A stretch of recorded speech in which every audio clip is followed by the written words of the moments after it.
Hello and welcome to Placements, a student survival guide, an RCN Magazines audio series. I'm Rachel Healy, senior writer and digital content editor for RCN Magazines. We're joined again today by Dr Sharon Black, the RCN's professional lead for education and leadership. Sharon has worked in higher education for nearly 20 years at 4 different universities, so has plenty of wisdom to pass on. For the second instalment in our series, we're looking at how students can make the most of their placements. Sharon, what are your top tips for students looking to make the most of their placement? I think it's about your preparation for that placement, having a really clear understanding of what it is you want to get out of that, because this is your opportunity to learn. So absolutely, it is actually about the people accessing the service and the people in your care, but it is also about you and about the things that you can learn. So going prepared with some really clear learning outcomes, taking the opportunities to, if something, particular tests are going on that day or a certain procedure, asking if you can be involved in that. So it's about being as proactive as you possibly can, really getting to know the team as soon as possible that you start on that placement. And again, as I mentioned before, if you've got any specific needs that you may have, be they health or specific learning needs, talking to your supervisor about that so that they can help you with some management of that as much as possible. Brilliant, yeah, great ways to prepare. Students will come across the following terms, so can you explain what is a practice supervisor or a practice assessor? Practice supervisor and practice assessor roles were introduced in 2018 by the Nursing and Midwifery Council as a way of ensuring that students receive the appropriate support when they're out in practice. The previous term was mentor, and that had to be a registrant. So with these standards, the practice supervisor can be any registered healthcare professional, which enables you to work and be supervised by a physiotherapist, for example, or an occupational therapist when you're on that particular shift. So that's really good. So every shift that you're on, you will have somebody who is a named practice supervisor for that day. They can contribute to your practice assessment if you do any particular skills on that day, and then the role of the practice supervisor can be undertaken by any registered healthcare professional, which enables you to work with a physiotherapist or an occupational therapist for that day, and they can input into your assessment documentation. So you should have a named supervisor for each of your shifts. Some placements there'll be a group of supervisors. Some placements you may just have one for a few weeks, which is absolutely fine. So different placements do it slightly differently. But then on all placements you will have a named practice assessor who has to be an NMC registrant, either a nurse for nursing or for midwifery, a registered midwife. So if we focus on nursing, so you will have a nurse who is registered with the NMC, and they will take the overall responsibility for the assessment of your placement. So the purpose of the two roles was to split the overall assessment part out of the old mental role, if that makes sense, into the two roles. So that really enables you to get that support and not worry that you're being judged by the practice assessor all the time. Your practice assessor then has some communication with your academic assessor in university. That might be a conversation, it might be written, it might be over email, but either way they will use that practice assessment document to communicate your progress from one placement to the other. Brilliant, that's a great description, thank you. And we've covered this a little bit, but is there anything else that students should expect from their practice supervisor or their practice assessor, or is there anything they should be asking them for? Your practice supervisor, if we go, for that day by day, looking at that first, they are there to support you. And as you go through the programme, that supervision should get a bit less as you become more and more independent. But they are there to help you, to guide you, to answer your questions and queries, to give you continuous feedback as you go, throughout your placement. Use their knowledge and skills as much as you possibly can, and that's both for the supervisor and assessor roles. Really speak to them, gain as much as you possibly can from them. Brilliant, thank you. And what is expected from a student while they're on placement? All students should be supernumerary, and what that means is they are not to be counted in the established staffing numbers. So for example, what shouldn't be happening is a member of staff goes off sick, that a bank member of staff or an agency member of staff isn't booked because you've got 2 students on duty. So that really shouldn't be happening. But you are there to learn, and you absolutely are there to get stuck in. You're not just there to stand and observe. So I think you are there to be part of that team, to be part of the delivery of that particular service. So sometimes students think, I'm being counted in the numbers because I'm being asked to do things. Absolutely, you should be asked to do things like any other member of staff would be. But the supernumerary side is that you're not being counted in that establishment, and you should still be allowed to go with someone who's been in your care, go with that person to theatre, for example, or go with them for a particular test or examination. So you shouldn't be prevented from doing that because there aren't enough staff in that particular team. So that's what we mean by supernumerary status. So it's there to protect you as a student. The Nursing Midwifery Council are very clear that students should be supernumerary in practice, but equally you're there to be part of the team and do the work of that team. Brilliant, thank you. And what should students on placement expect from other members of the multidisciplinary team that they're working with? Again, I think it's how you engage with the other members of the multidisciplinary team. Some placements you will see, so I'll use stroke care, for example.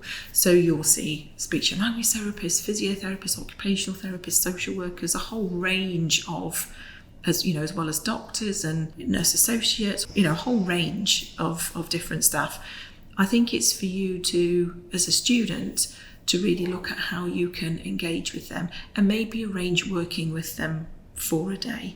So if you have got, an occupational therapist, for example, doing maybe a home assessment, try and arrange to go with them to do that. Equally with a physiotherapist, if they're doing particular sorts of therapy, they are all there to input into your experience. But try and be proactive for that to happen, because they won't necessarily come to you. Most of them they'll know you're a student nurse and say, do you want to come and join me to do this particular thing, whatever that might be. So usually they are very proactive, but I think it's down to you really to sort of push those experiences. Great, yeah, that's great to know. And how can students make the best of learning opportunities? Can you tell us a bit about reflective practice in particular? Yeah. I think reflective practice is really important from day one. And I don't think there's a day gone by that I haven't thought about, whatever role I've been in, haven't thought about what's happened on that particular day. Doesn't mean you have to write an essay on it. It's about questioning what you've learnt today. Could you have done it better? What's happened? And then usually when you ask yourself those questions, the next day you can then go to place and say, I thought about this that happened yesterday. If something's really bothering you or you're really upset about something, I think it's really important to think about, what was it about that situation that bothered you? What was it that upset you? Who was there around you at the time? Did you go to someone for support immediately, or have you mulled it over in your head? The particular experience that some students do find difficult for absolutely understandable reasons is seeing their first death, for example, which can be really quite traumatic. But what was it about that made it a positive learning experience in terms of how you dealt with the family, how you worked with the team around you, or what was it that made you feel particularly uncomfortable? It's okay to feel uncomfortable, it's okay to feel sad, but really reflect on those sorts of experiences and then try and look at how you might. Reflection isn't about changing everything. Reflection is also about identifying what went really well.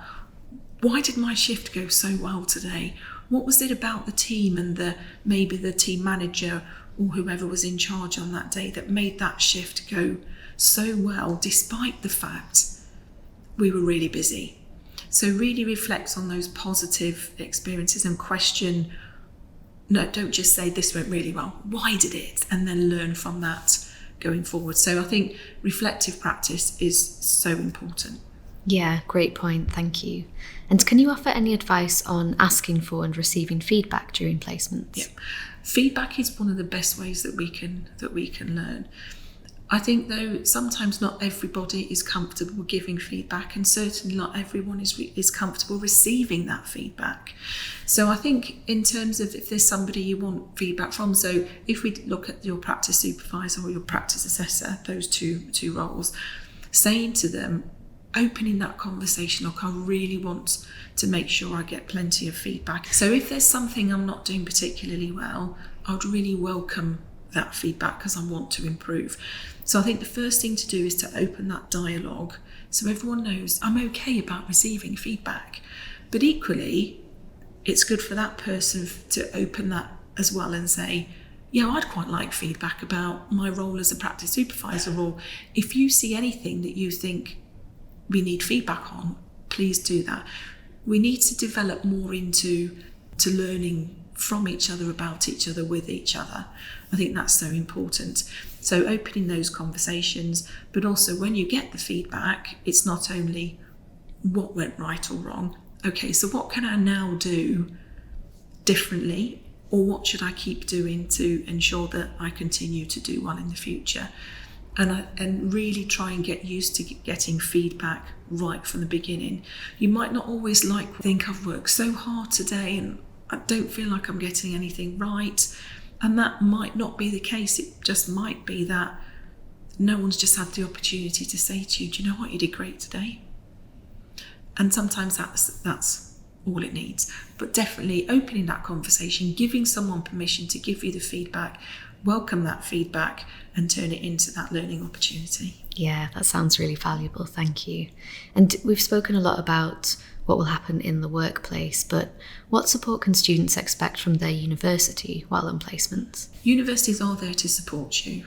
There is so much support that you can get from your university. Different universities work very differently. Some universities have link lecturers that will come out and see you in placement. Others do face-to-face visits or online now, particularly what we've learned over the last few years. It can be done very effectively on a Teams call or a WhatsApp call or whichever. But I think ultimately the important thing is to go for that support if you need it, because there will be lots of standard support there for you, but unless someone from your university knows that you're struggling or you want to know something, they have to know that you need that support. So my advice would be, if you've got particular health concern, talk to somebody, engage with student services. If you're feeling particularly anxious, student services at universities are really good. I've never met a service that's bad. They are all really good and they are there to support you. But usually you would have to go to them to say, I'm struggling, I need some help. Make the most of your personal tutorials. Make the most of any of those if your university runs clinical supervision, which some universities do, make the most of those opportunities. Even if you're just sitting and listening and learning from your peers, I think it's really important to engage in all those activities. Definitely. And we touched on this slightly when we discussed feedback, but students are often viewed as a fresh pair of eyes. If they see opportunities for improvement while on placement and want to suggest any changes, how can they best navigate that kind of conversation? Yeah, and I think this is something I've come across quite often. I think one of the first things to do is get some support and advice. Talk to, maybe it might be your personal tutor, it might be one of your peers, it might be a more senior student that's your buddy or that you've developed that relationship with. But I think it is really important that you raise it. So maybe when you meet with your practice supervisor saying, I've noticed this, is there a reason why it happens this way? So always question why it happens in a certain way first, because they may have tried very different ways of doing it, and then you, rather than going in with, I think you should do this, because that could be potentially damaging to a relationship. So, if you go there asking why it's done like this, and then maybe say, well, I've read something and just wondered if you'd ever tried anything different before. And then they may say, yes, we have. And this, it didn't work because of, we gave it a go. It was either too costly or it took too much time, and have that real sort of conversation. Most universities do service improvements and transformation within the curriculum, and also your curriculum should contain lots of leadership, teaching and guidance and learning, and how to deal with change, how to have those conversations. So have those conversations first, but absolutely, if you identify something that you think this would work really well here, and I think because as a student you move from one placement to another and you do so many placements, you do pick up really good ideas from other areas of practice. So whereas, lots of teams stay in the same place for a long time. So again, it's about that environment of learning from each other, but absolutely share your ideas, take in papers, and even if it's something interesting that you've read, take it to your placement. So I've read this paper or this article or this chapter in this book. So it might not be I'm trying to change the world, but not everyone has time to do as much as you're having to do because you're writing your assignments and you're going to class. And so share all those ideas with the team. Brilliant, thank you. So we've covered a lot of interesting points already, but are there any other key issues we might have missed? I think supernumerary status is a real big one, but I think if you feel part of the team, I think that's really important. So it's getting stuck in with all those activities, but if you do find that you for some reason aren't being counted in the numbers, or staff aren't being booked because you've got 4 students on duty today, so you don't need another healthcare assistant, actually that does need to be raised with the university. I think it's really important that you do raise that as a concern. Sharon, thank you for all of those incredible tips. In our next episode, we're actually going to be talking about raising concerns, so we can continue thinking about those issues you just mentioned. For more tips, advice and inspiration for nursing students, visit rcn.org.uk/studentsmag. Or you can explore RCN Starting Out, our exclusive online resource for student and newly registered nurse members. Visit startingout.rcn.org.uk to find out more.